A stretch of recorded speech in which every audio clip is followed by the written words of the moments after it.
Good, good evening and welcome to the LaRouche Organization Friday Symposium. I'm Diane Sayre, president of the LaRouche Organization.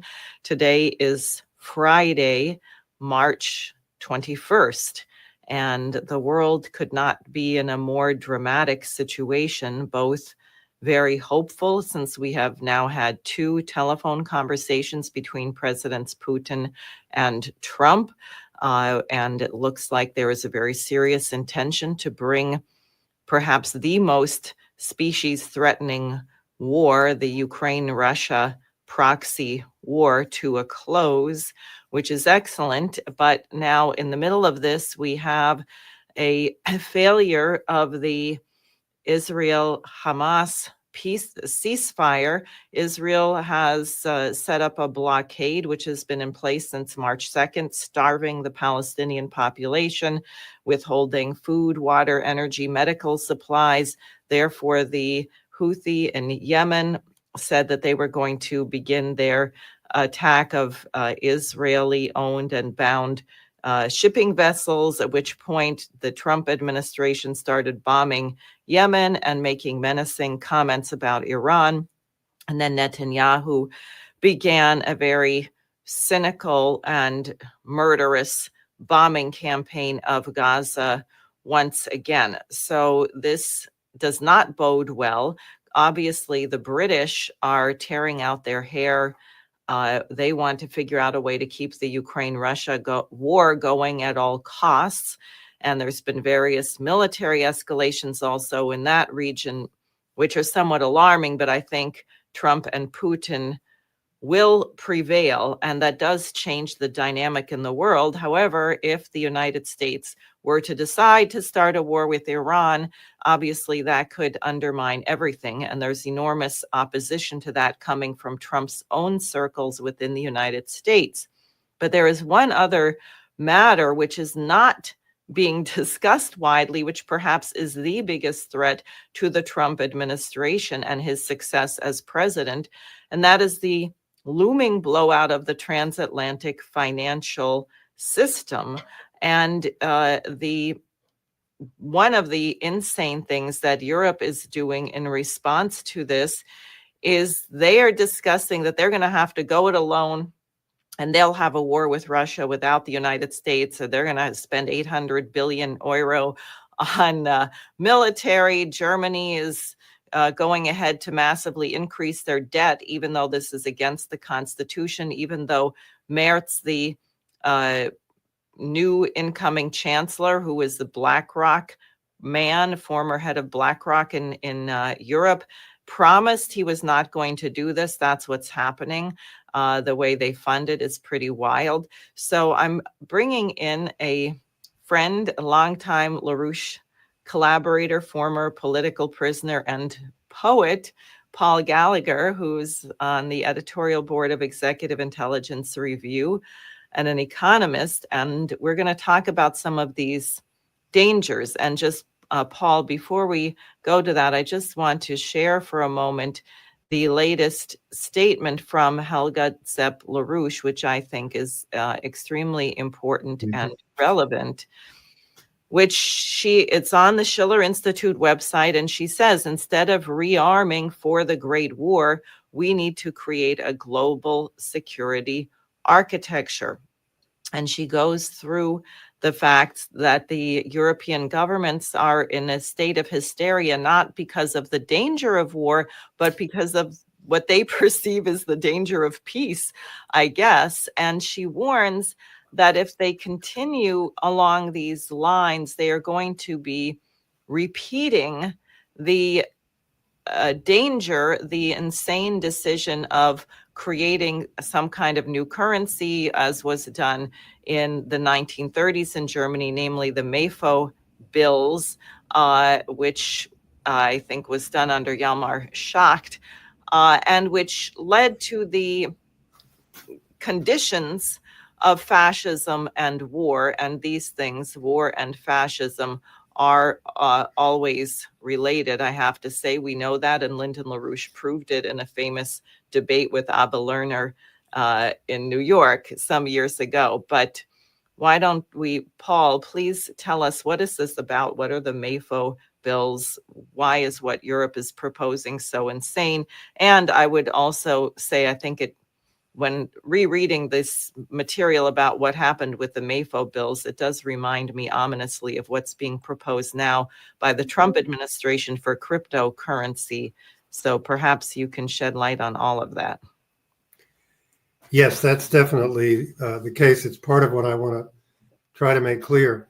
But on your historical question and what the European Union or European Commission is trying to do right now, and by the way, it's trying to do it, as you might expect, without votes either of populations or even of parliaments or even of cabinets.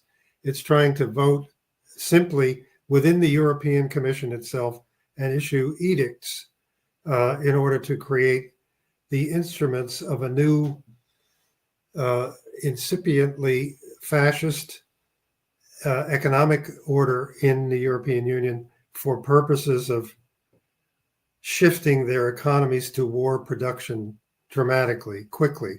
Now, in that, there is no historical example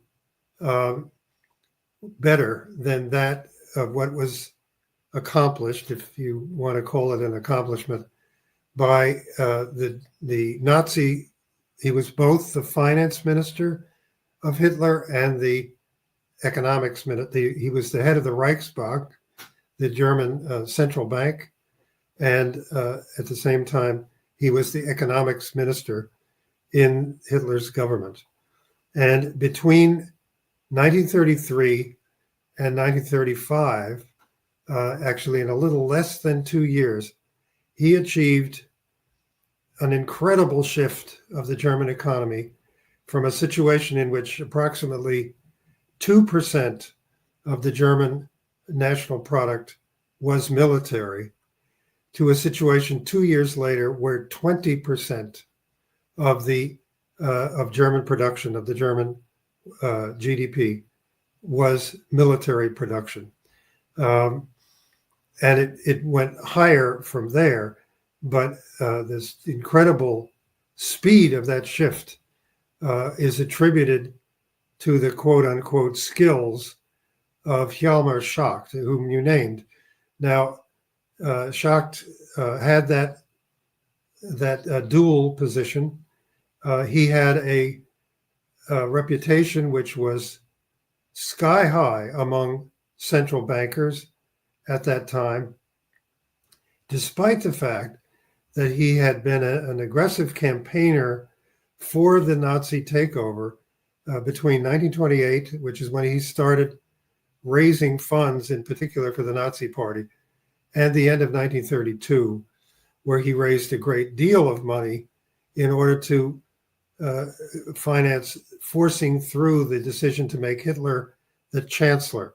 That decision, which was more or less imposed on the aging president of Germany at that time, to name Hitler as the chancellor, then led to an immediate following election in which the Nazis got a lot more seats in the Bundestag than they'd had before, and began to dramatically change German society for the worst toward dictatorship and towards an organized kind of mob rule in the streets. Now, Schacht made a plan. It was his plan. It was not something that was come up with from the business community or the like. He made a plan in order to present Hitler with this incredible shift to military production and rearmament. And now we see Ursula von der Leyen, the head of the European Commission, and her foreign minister, I guess you would say, who's Kaja Kallas of Estonia. The two of them riding roughshod over any democratic, any kind of vote of any kind of democratic body in order to put through a plan called Rearm Europe, with a German component, which was just rammed through the German parliament, the Bundestag, by a parliament that was within days of going out. That it was what we call the lamest of lame ducks. This Bundestag, which has just been thrown out pretty much by the voters in the election a few weeks ago. Nonetheless, that lame duck parliament voted something completely unprecedented in recent German history, in the history of Germany as having been reborn as a leading democracy, right, after World War II. This was a vote which clearly tricked the voters, which clearly put through a dramatic shift in policy towards immediate rearmament, which the voting population had not only not supported, they had tended to support the parties which opposed it.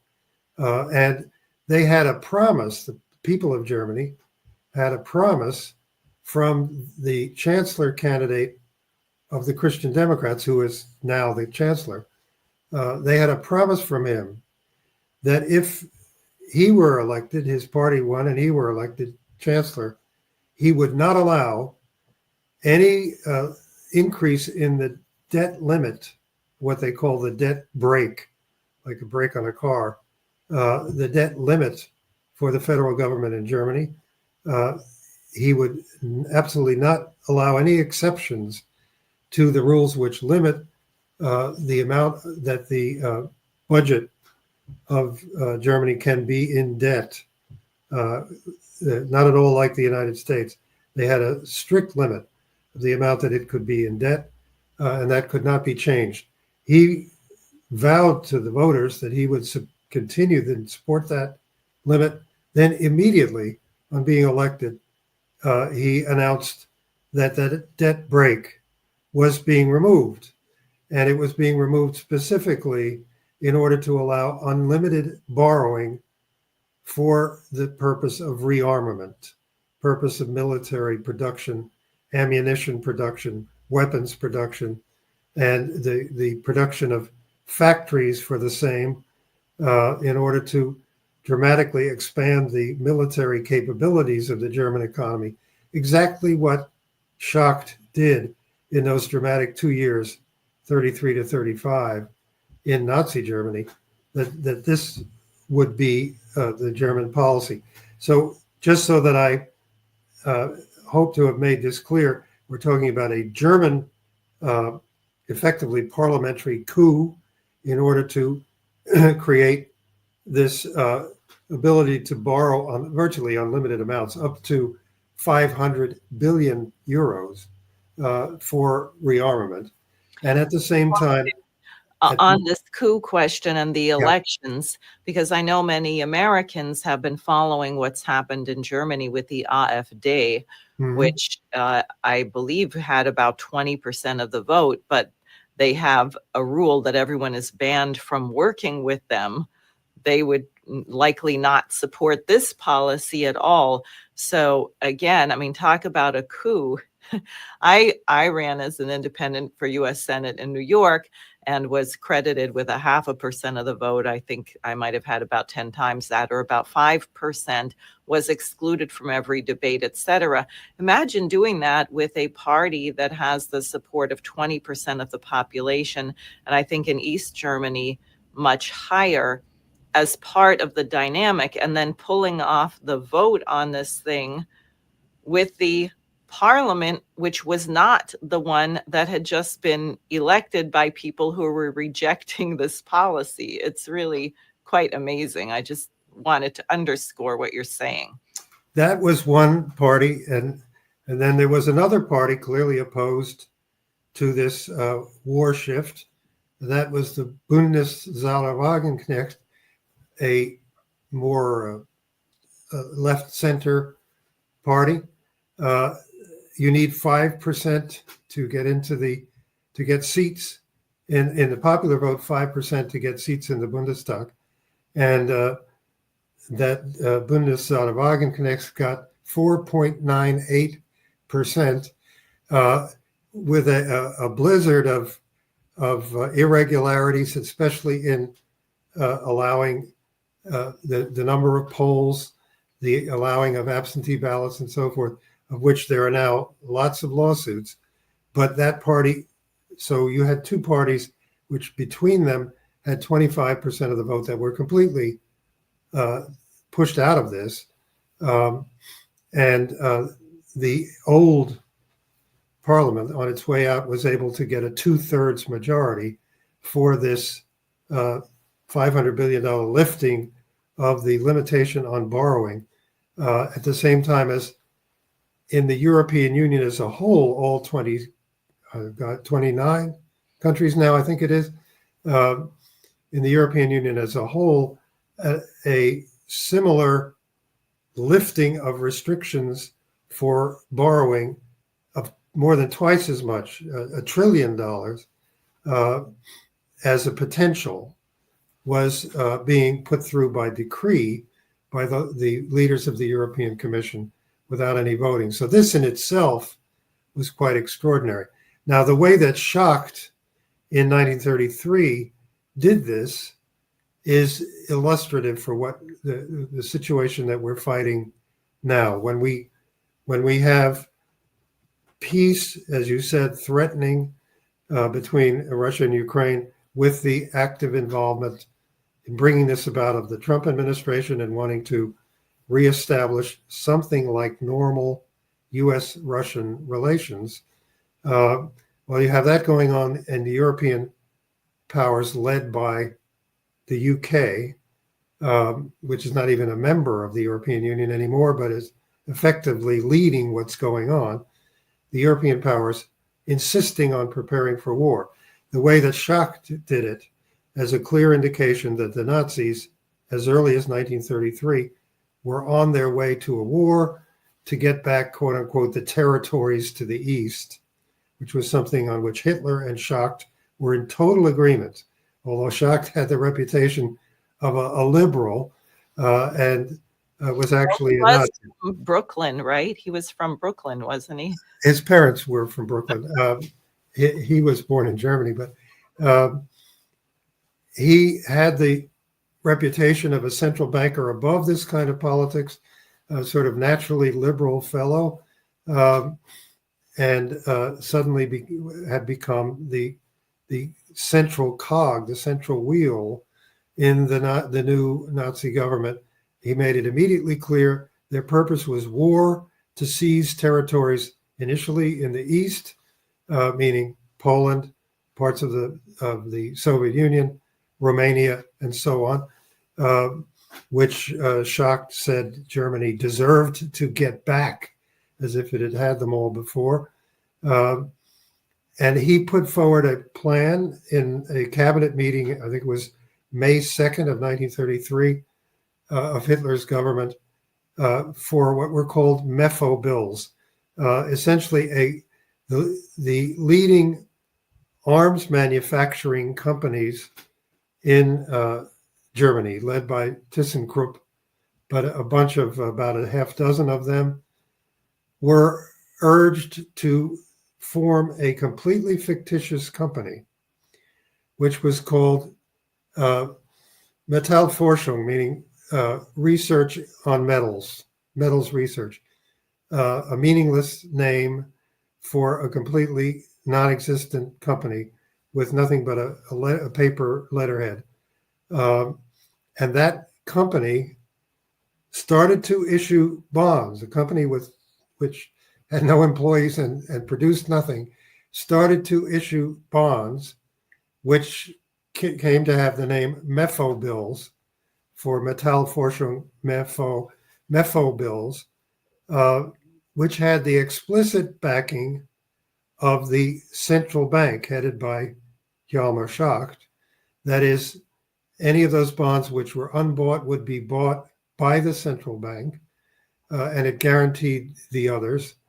They were issued at a relatively high interest rate, and tremendous pressure began to be placed not only on individual savers in Germany, not only on individual households, but on corporations and on entire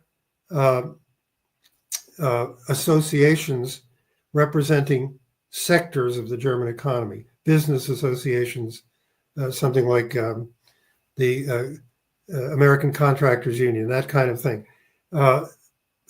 Tremendous pressure was placed on them to invest in the bonds if they wanted to get foreign exchange to import from the central bank. If they wanted to get contracts, they would buy Mefo bills. They would invest in them. And the pressure of an increasingly dictatorial society, which was not tolerating any dissent, was placed on savers to buy Mefo bills and invest in this incredible shift from 2% of GDP to 20% of GDP in less than 2 years to military production. So that is the model that we're now seeing emerge.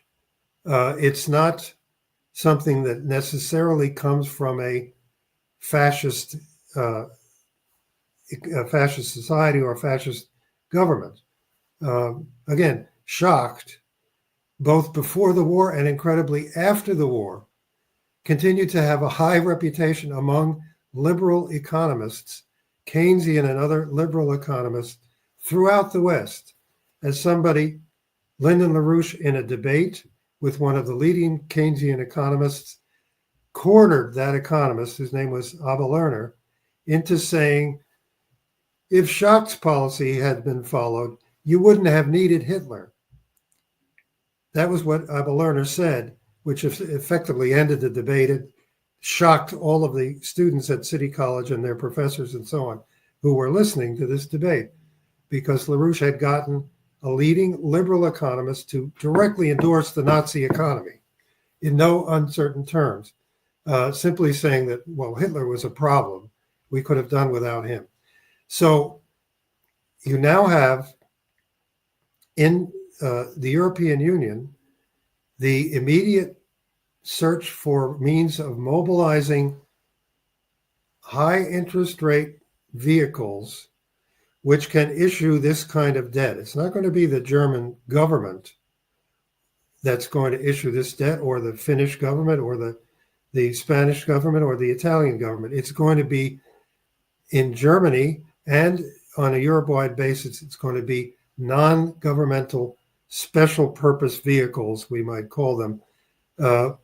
One of them, for example, on the European level is called the European Savings and Investment Union. It's just being created right now by the head of the EC, von der Leyen, and her colleagues there, just now creating this kind of new investment opportunity with relatively high interest rates, into which businesses, government agencies, even the European Investment Bank, which has for many years been the funder of infrastructure projects, road building that goes across European borders, for example, railroad build, pipelines, and so on.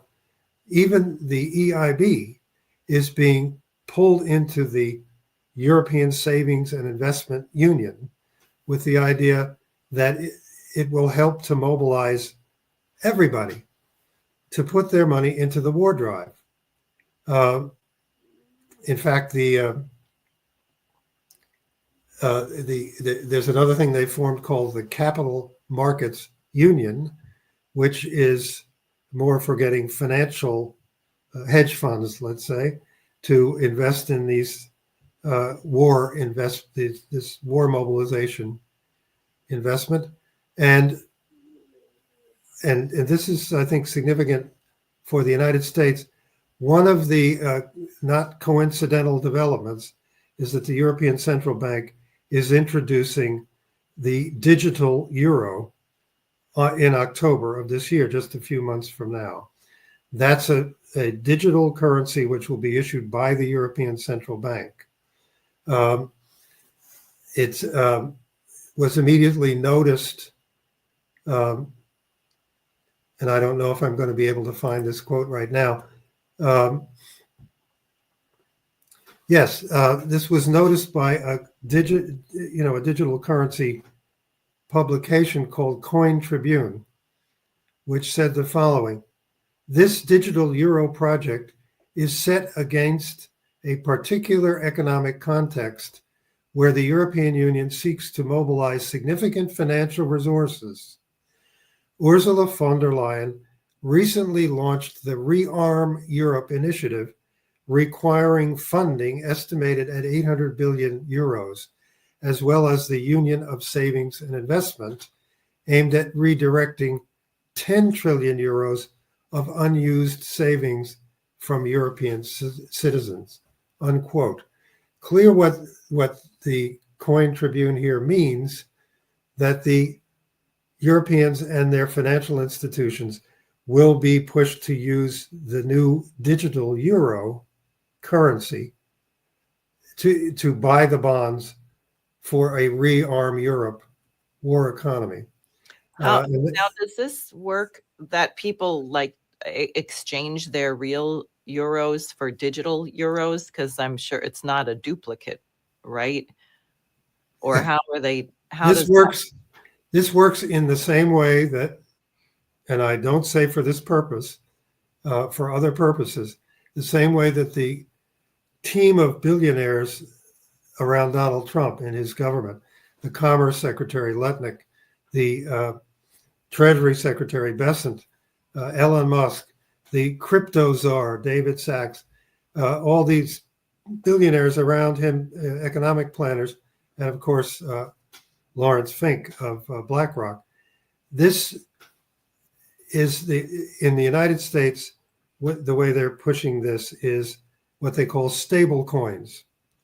That is, people are going to be invited to buy U.S. treasuries by buying tokens from tech companies, including the biggest Silicon Valley companies, which will issue tokens and call them dollars. I mean, the stable coins being issued, the biggest one is by a company named Tether right now. The stable coins being, these tokens being issued in the name of the dollar, are supposed to keep their value at $1 at all times. Now, we've seen this before. Right.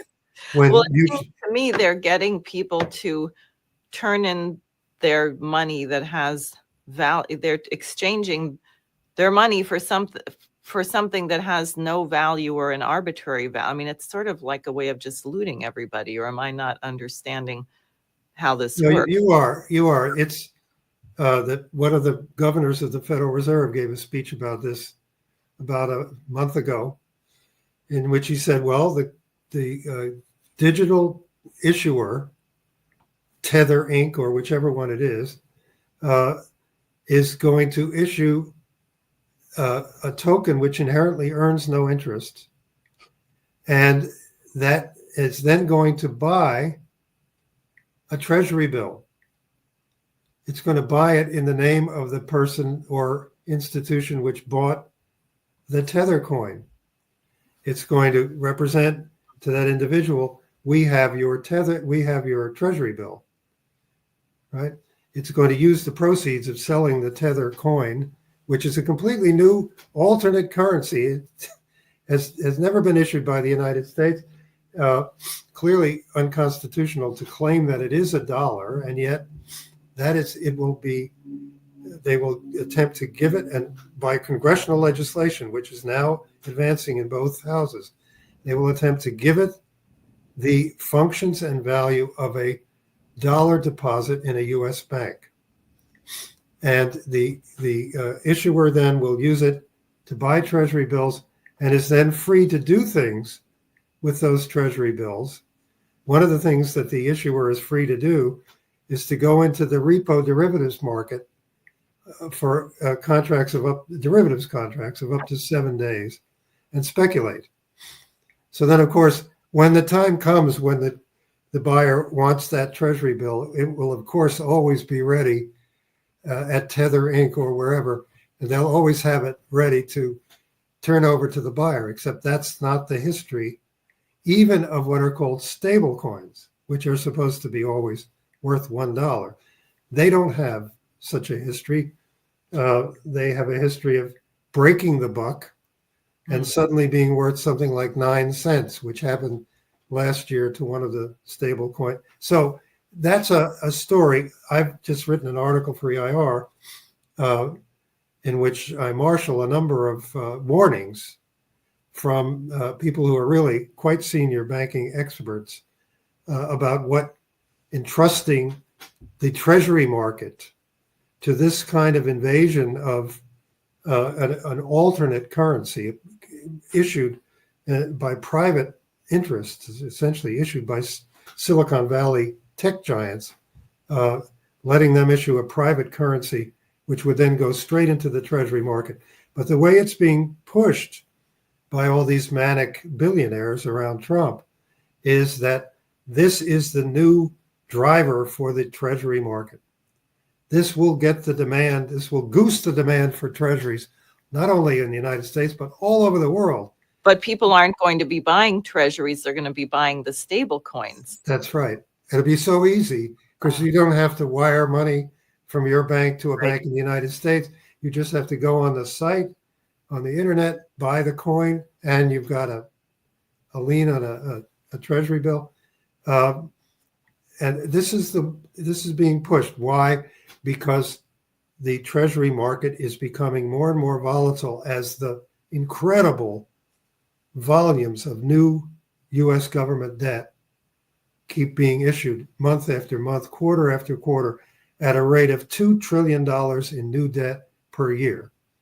So that the federal debt, which was already 19 trillion 5 years ago, has doubled in the last 5 years.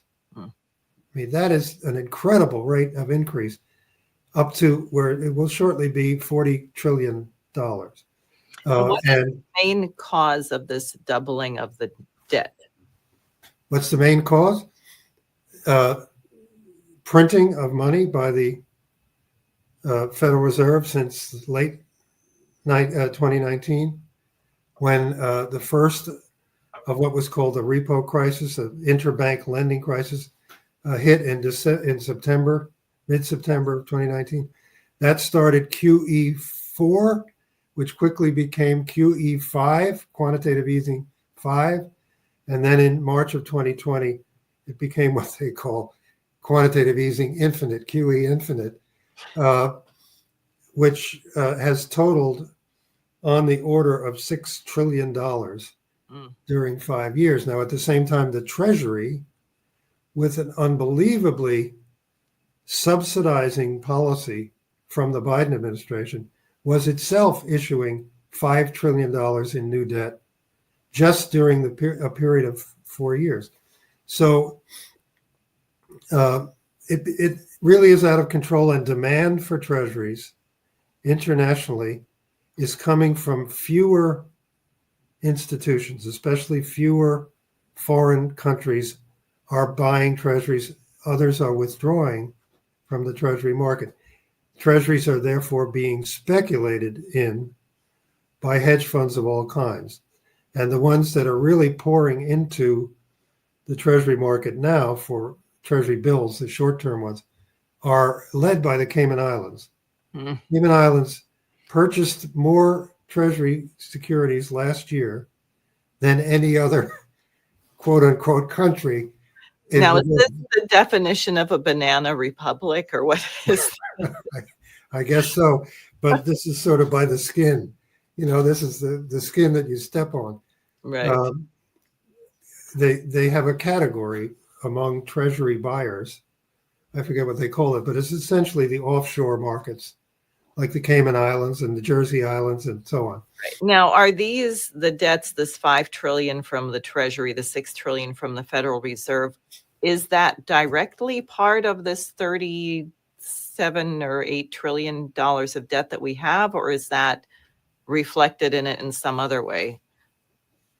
Yes, that's part of it. I mean, this debt, there are 18 banks in the world. The number varies a little bit, but right now it's 18 that are called primary dealers of the Treasury, And when the Treasury issues debt, these banks are obligated to buy it.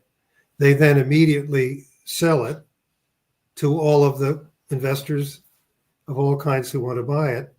And then what's left with them, and this tends to be more and more as time goes on, what's left with them, what they can't offload, is on their books. The Fed then buys it from them. And by doing that, it creates deposits in the bank and creates a tremendous overload of deposits in the banking system, all concentrated in the biggest banks. And so those deposits are not lent. They do not get loaned at all.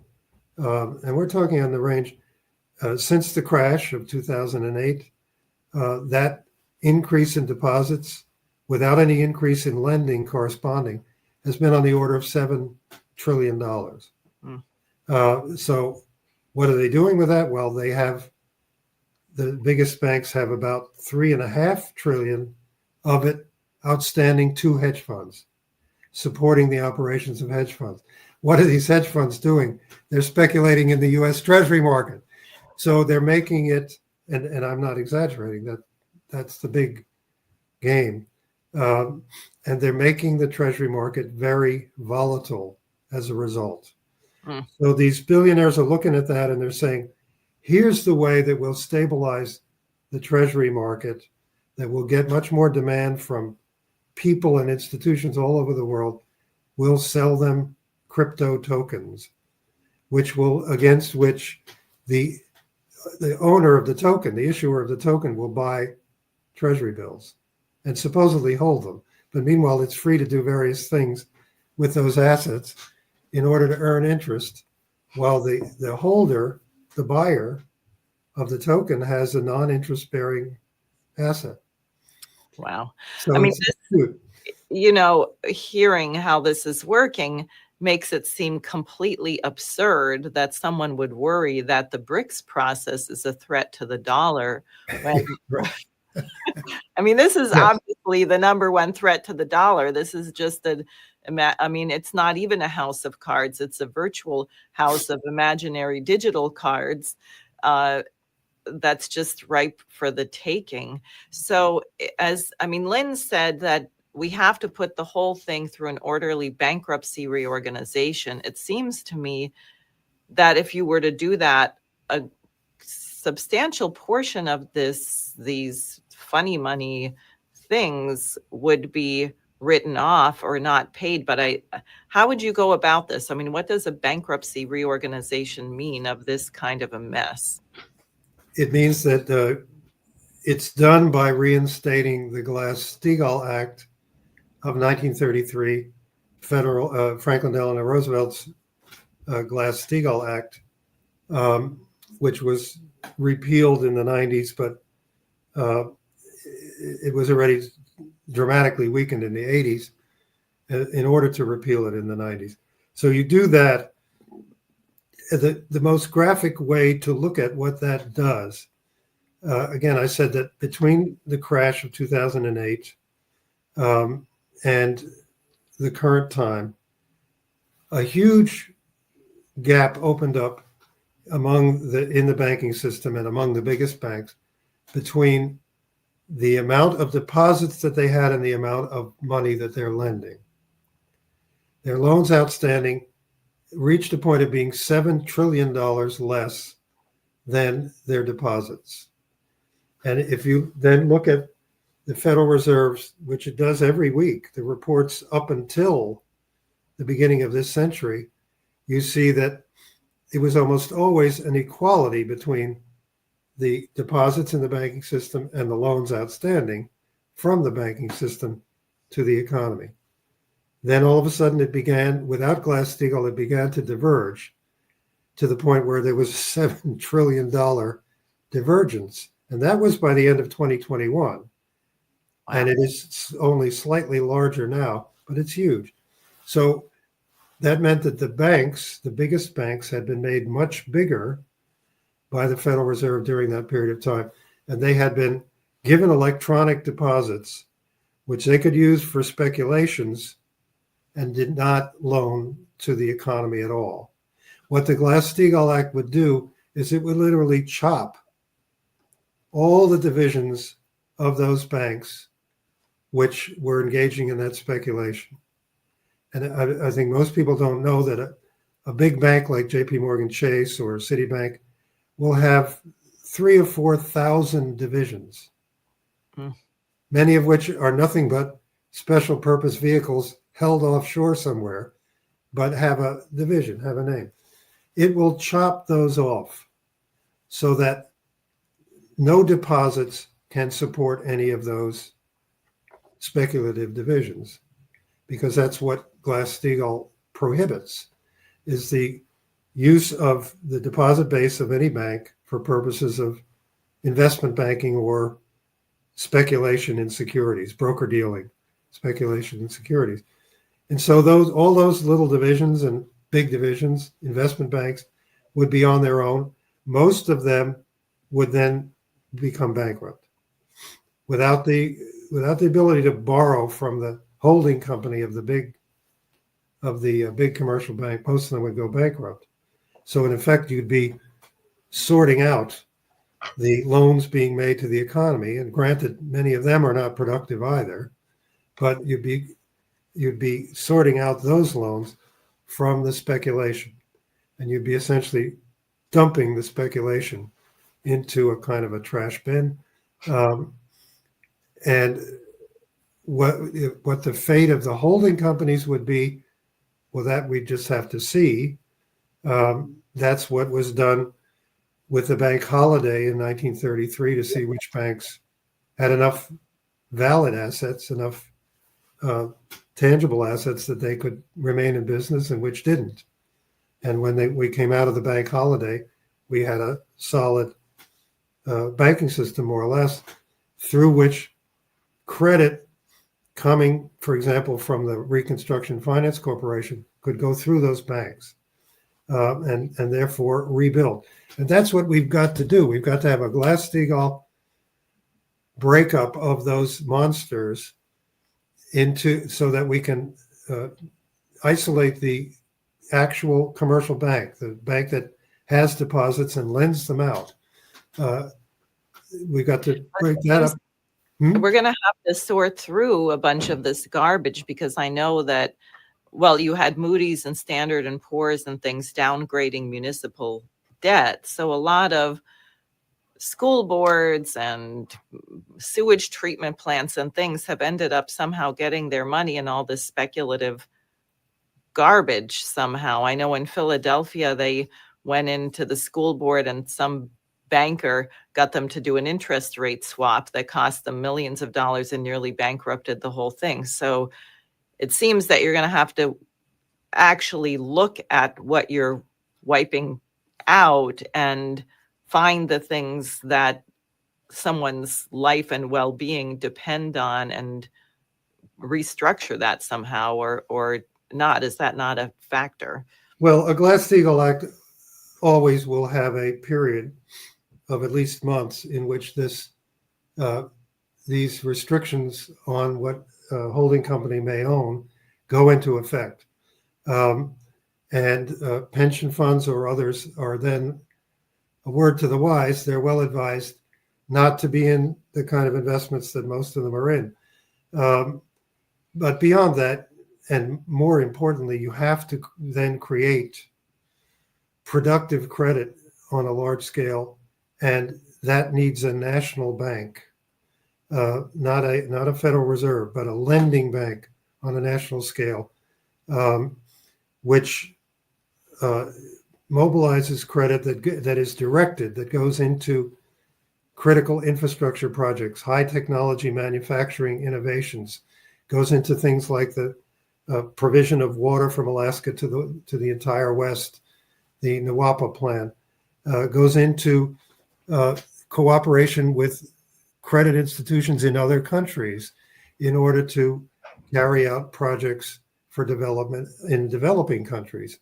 That kind of credit that builds high-speed rail, for example, in the United States, that is what replaces the fictitious or completely speculative supposed values that will tend to disappear under a Glass-Steagall bank reorganization.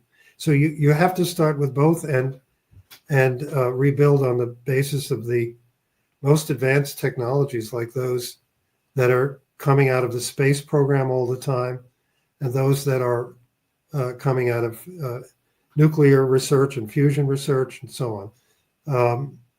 That's what we need, and we need it fast. So we need to get rid of or transform the Federal Reserve into that kind of a national bank.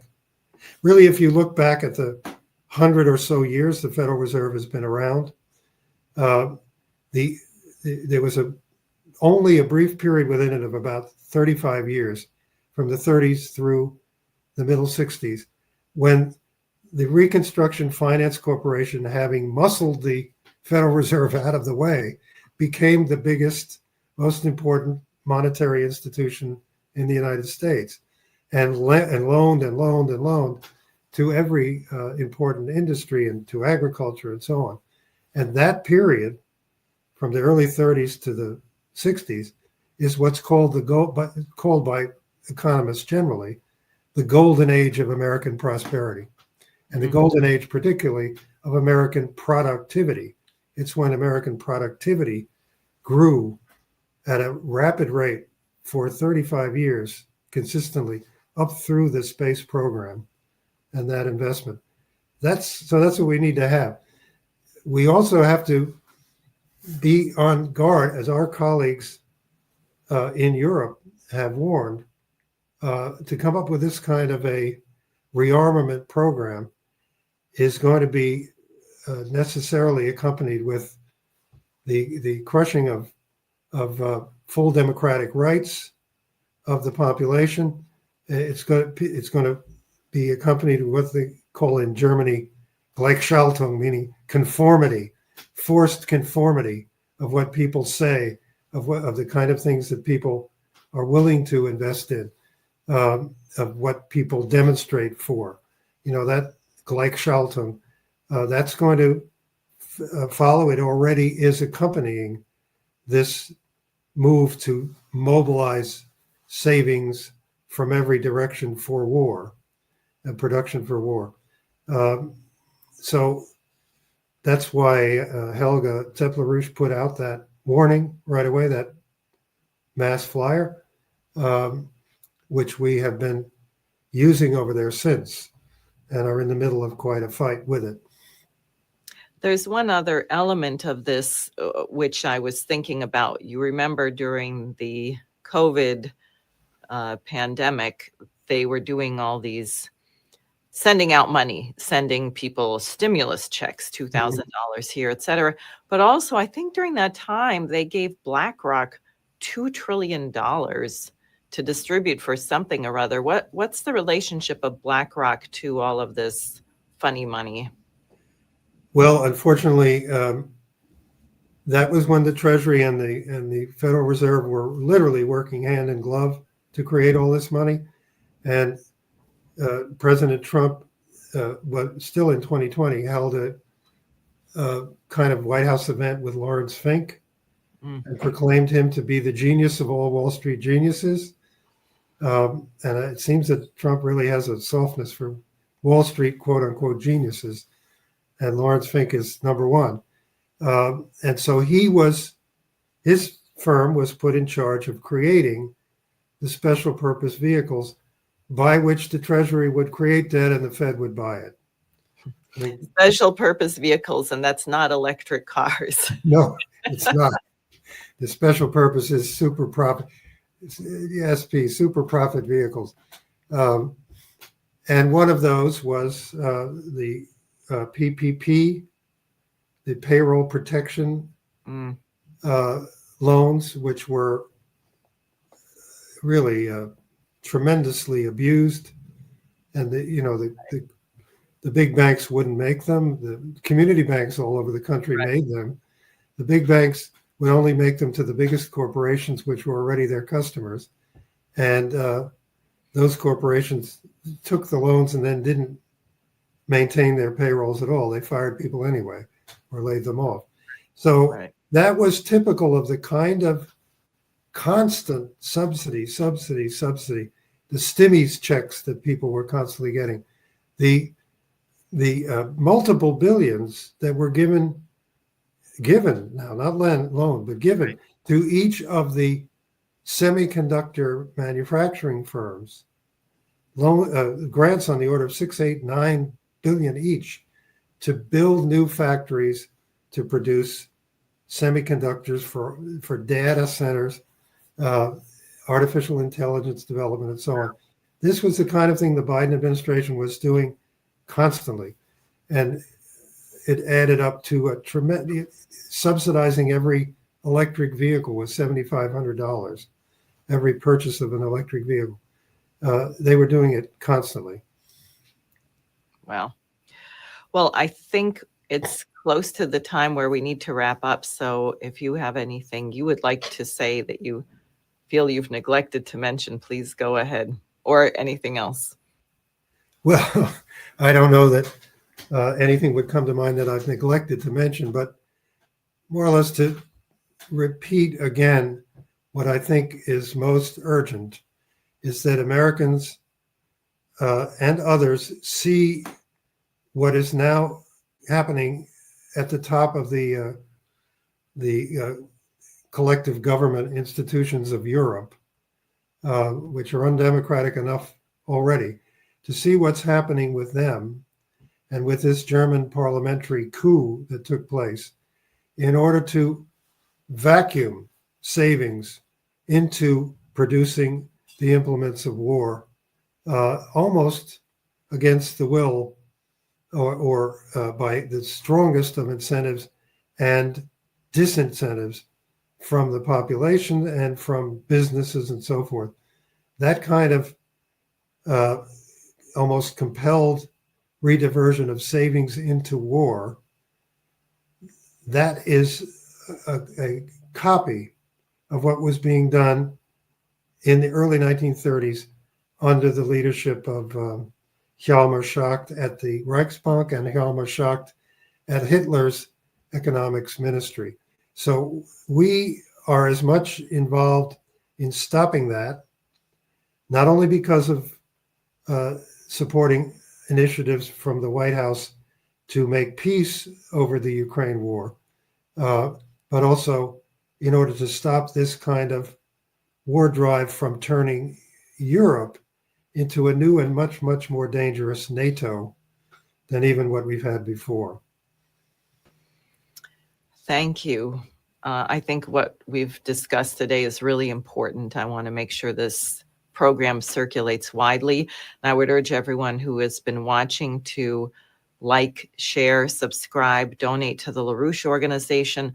Also, I would like to encourage everyone tomorrow, Saturday at 1 p.m. Eastern Time, will be the regular Manhattan Project meeting. It's normally at 2. It's at 1 o'clock tomorrow because it is also a live in-person event in Manhattan. If you are interested in attending, please look on the event page of the LaRouche organization website. You can register there and the details will be sent to you.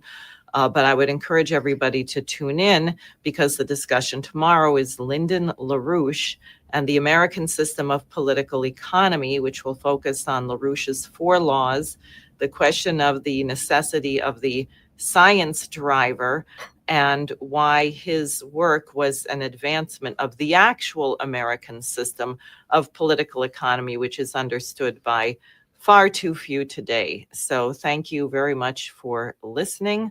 And I hope that we will